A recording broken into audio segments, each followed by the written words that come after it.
Hola niños, ¿cómo están? Yo soy su teacher María y bienvenidos a la clase de hoy. El día de hoy hablaremos sobre función de nutrición en organismos unicelulares, en hongos y en plantas. Los tipos de nutrición.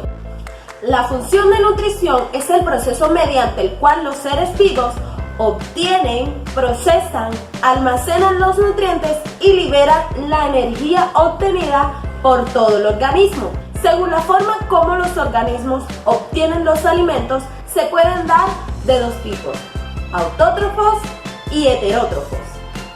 Autótrofos consisten en la capacidad de sintetizar las sustancias complejas, como los azúcares, en sustancias más sencillas, como el dióxido de carbono. Los seres autótrofos pueden ser fotoautótrofos.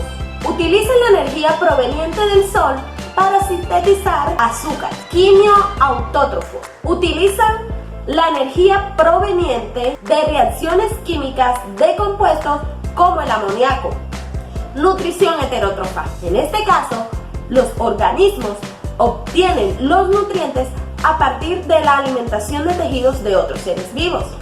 Pueden ser de varios tipos: herbívoros, que se alimentan de las plantas; carnívoros, que se alimentan de otros animales; omnívoros, que se alimentan tanto de animales como plantas; y saprófitos, que se alimentan del resto de otros seres vivos.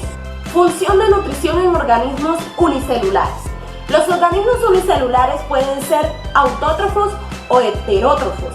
En el caso de los heterótrofos, se alimentan de sustancias que encuentran disueltas en el agua o en otros seres vivos. El agua, los minerales y otras sustancias muy pequeñas ingresan a través del organismo por medio de la membrana celular. Pero cuando requieren incorporar sustancias más grandes, algunos lo hacen por medio de la endocitosis. En este proceso, la membrana celular atrapa las sustancias para llevarlas dentro de la membrana, es decir, al citoplasma.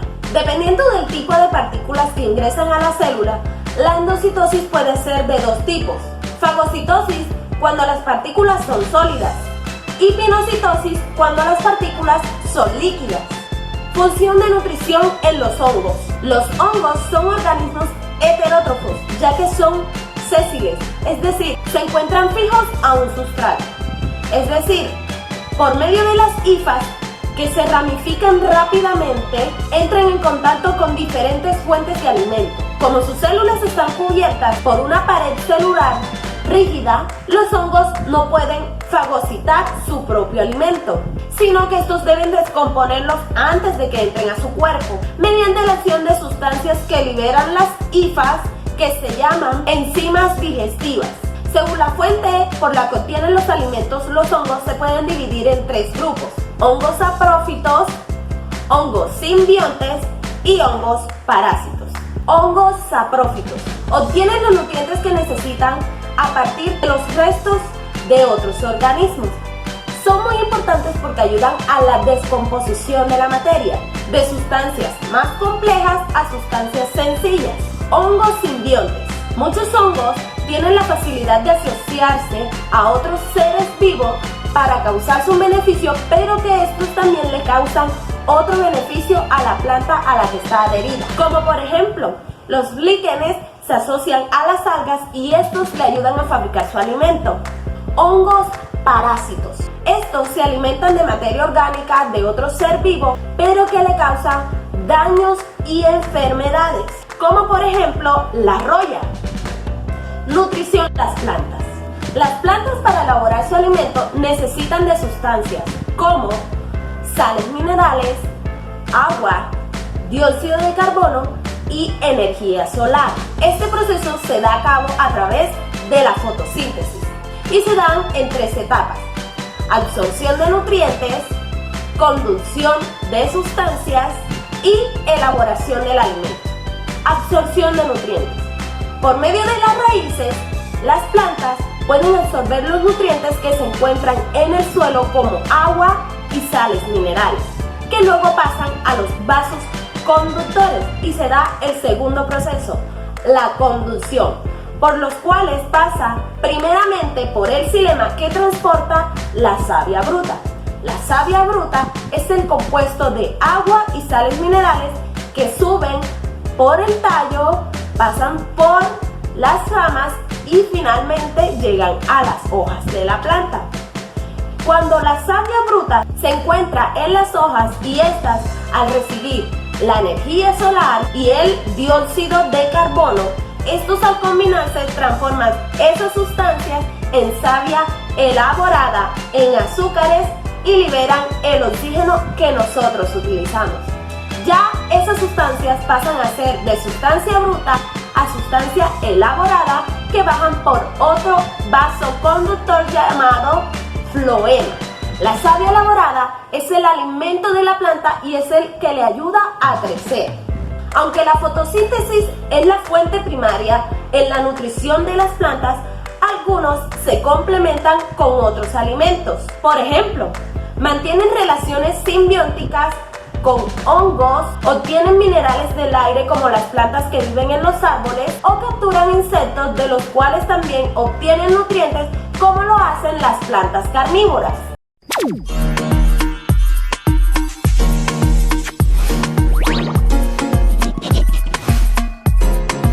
Los métodos de separación de mezclas homogéneas y heterogéneas. Como bien sabemos, existen dos tipos de mezclas, las mezclas homogéneas y las mezclas heterogéneas, pero estas también tienen métodos de separación. Vamos a ver cuáles son. Métodos de separación de mezclas homogéneas. 1. Destilación. Permite separar dos líquidos miscibles que hierven a temperaturas muy distintas o un líquido que tiene un sólido disuelto. La mezcla se introduce en un recipiente y se calienta.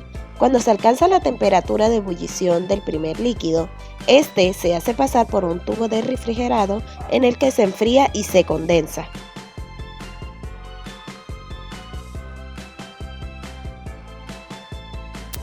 2. Cristalización. Se usa para separar un sólido que lo contiene en forma de cristales. Los cristales se forman cuando el líquido se evapora. Para favorecer la cristalización se suele calentar la solución o colocarla en una gran área superficial. Por ejemplo, la sal común se obtiene evaporando agua de mar en pozas de gran superficie.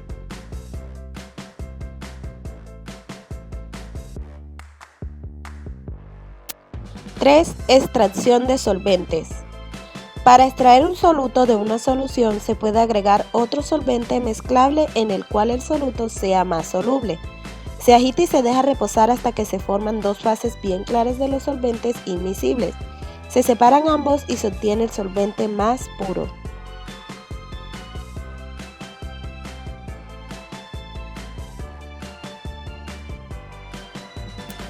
4. Cromatografía. Se utiliza para separar los distintos componentes de una mezcla homogénea, aprovechando su distinta afinidad con un disolvente. Las técnicas cromatográficas son muy variadas, pero en todas hay una fase móvil, puede ser un líquido o un gas, y hay una fase estacionaria que suele ser un sólido.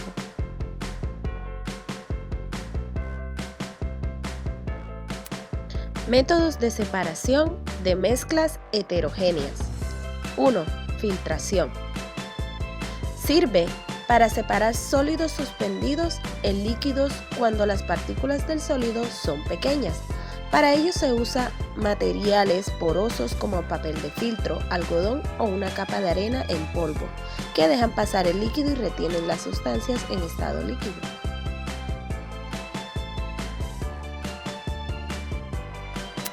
2. Decantación. Permite separar un sólido y un líquido. Al dejarlos en reposo, se produce la separación por diferentes densidades.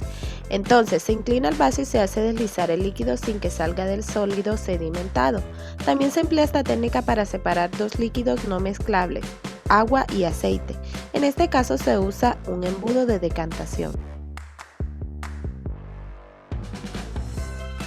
3. Tamizado. Se utiliza cuando la mezcla está formada por partículas sólidas de diferentes tamaños. La mezcla se separa por un tamiz colador para que las partículas de mayor tamaño queden retenidas y las otras pasen por los agujeros del tamiz.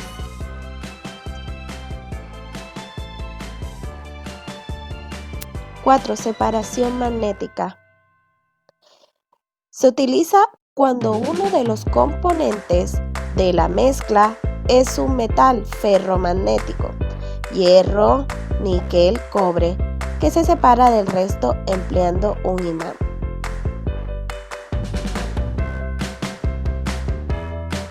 Muy bien, niños, eso es todo por hoy. Espero que les haya gustado mucho la clase y nos vemos la próxima. ¡Adiós!